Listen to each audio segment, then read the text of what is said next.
कल्पना कीजिए, गहरी रात का सन्नाटा है, चारों ओर मौन पसरा हुआ है। बस दूर कहीं जलती हुई एक दीप शिखा की टिमटिमाहट दिखाई देती है। अचानक किसी अदृश्य संगीत की तरह एक धीमी सी अनाहत नाद की ध्वनि आपके कानों तक पहुंचती है। आपके भीतर जैसे कोई दरवाजा खुलने लगता है, जिसे आप अब तक सिर्फ सपनों में देख पाते थे। आप महसूस करते हैं कि इस क्षण का अनुभव शब्दों से परे है। ये कोई साधारण ध्यान नहीं, ये आत्मा की अनंत यात्रा की पहली सीढ़ी है। यही है पतंजलि योग सूत्र का रहस्य, एक ऐसा विज्ञान जो शरीर, मन और आत्मा को उस परम सत्य से जोड़ता है जिसे ऋषियों ने अनादिकाल से मोक्ष कहा। करीब 2500 वर्ष पहले महर्षि पतंजलि ने हजारों वर्षों से बिखरे योग ज्ञान को सूत्रों में पिरोकर हमें एक अमूल्य खजाना दिया। योग सूत्र ये केवल आसनों का विज्ञान नहीं, बल्कि जीवन के हर पहलू को बदल देने वाली आध्यात्मिक साधना है। योग का असली उद्देश्य सिर्फ शरीर को लचीला बनाना नहीं, बल्कि मन की वृत्तियों को शांत कर आत्मा के स्वरूप का अनुभव करना है। पतंजलि ने योग को 8 सीढ़ियों अष्टांग योग में बांटा, ताकि साधक धीरे धीरे बाहरी जगत से आंतरिक शांति की ओर बढ़ सके। आइए अब हम इस अद्भुत यात्रा की हर सीढ़ी को गहराई से समझें। पहली सीढ़ी है यम। ये वे 5 नैतिक नियम हैं जो हमारे बाहरी आचरण को शुद्ध करते हैं। बिना यम के योग केवल शरीर की कसरत रह जाएगी, आत्मिक साधना नहीं बन सकती। 5 यम हैं अहिंसा, सत्य, अस्तेय, ब्रह्मचर्य और अपरिग्रह। अहिंसा का अर्थ है विचार, वाणी और कर्म से किसी को भी हानि न पहुंचाना।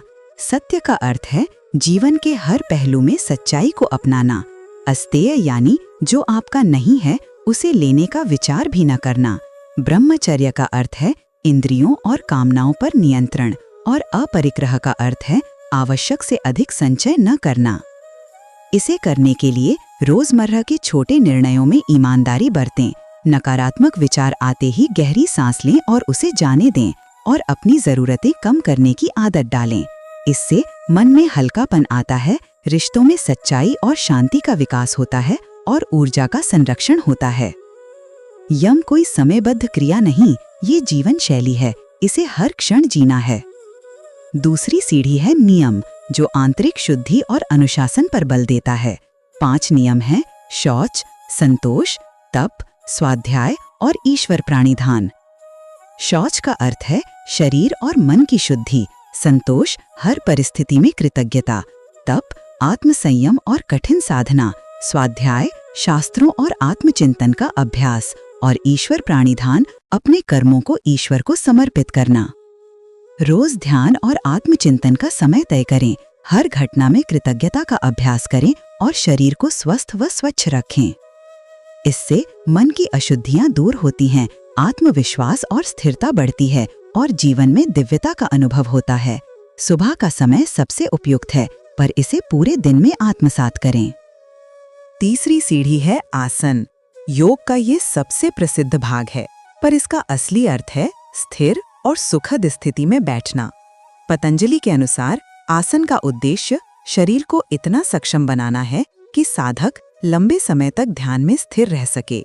प्रारंभ में सूर्य नमस्कार, ताड़ासन, पद्मासन जैसे सरल आसनों से शुरू करें, फिर धीरे धीरे कठिन आसनों का अभ्यास करें, पर ध्यान रहे कि कोई भी आसन शरीर को चोट न पहुंचाए। इससे शरीर लचीला और शक्तिशाली बनता है, रक्त संचार सुधरता है और ध्यान के लिए आवश्यक स्थिरता मिलती है। आसन का अभ्यास सुबह खाली पेट या शाम को हल्के भोजन के 3 घंटे बाद करें। चौथी सीढ़ी है प्राणायाम। प्राण पर आयाम यानी जीवन शक्ति पर नियंत्रण। हमारी श्वास ही जीवन की धारा है। इसके मुख्य प्रकार हैं अनुलोम विलोम, कपालभाति और भ्रामरी। सीधी रीढ़ के साथ बैठें, धीमी गहरी सांस लें, नियोजित समय तक रोकें और फिर छोड़ें। इससे मन शांत और केंद्रित होता है, शरीर की रोग प्रतिरोधक क्षमता बढ़ती है और ऊर्जा का प्रवाह संतुलित होता है। प्राणायाम प्रातःकाल स्वच्छ वायु में या ध्यान से पहले करना उत्तम है। 5वीं सीढ़ी है प्रत्याहार।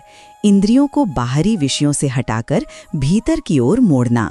जब साधक यम, नियम, आसन और प्राणायाम में स्थिर हो जाता है, तब ये चरण सहज होता है। ध्यान के दौरान आंखें बंद करें और केवल श्वास पर ध्यान दें। बाहरी ध्वनियों को केवल गवाह की तरह देखें। इससे मन बाहरी आकर्षणों से मुक्त होता है और आत्मचिंतन गहरा होता है। इसे ध्यान से पहले या जब मन चंचल हो तब करें। छठी सीढ़ी है धारणा, एकाग्रता। इसका अर्थ है एक बिंदु पर मन को स्थिर करना, और ये ध्यान की पूर्व अवस्था है। त्राटक यानी दीपक की लौ पर ध्यान करें या किसी मंत्र का जप करते हुए उसी पर मन को टिकाएं। इससे एकाग्रता और स्मरण शक्ति बढ़ती है और मानसिक विचलन कम होता है। रोज प्राणायाम के बाद 10 से 15 मिनट इसका अभ्यास करें। 7वीं सीढ़ी है ध्यान, जहां धारणा में स्थिर हुआ मन बिना प्रयास के चुने हुए विषय में डूब जाता है। आराम से पद्मासन में बैठें, मंत्र, श्वास या किसी दिव्य यूप का स्मरण करें।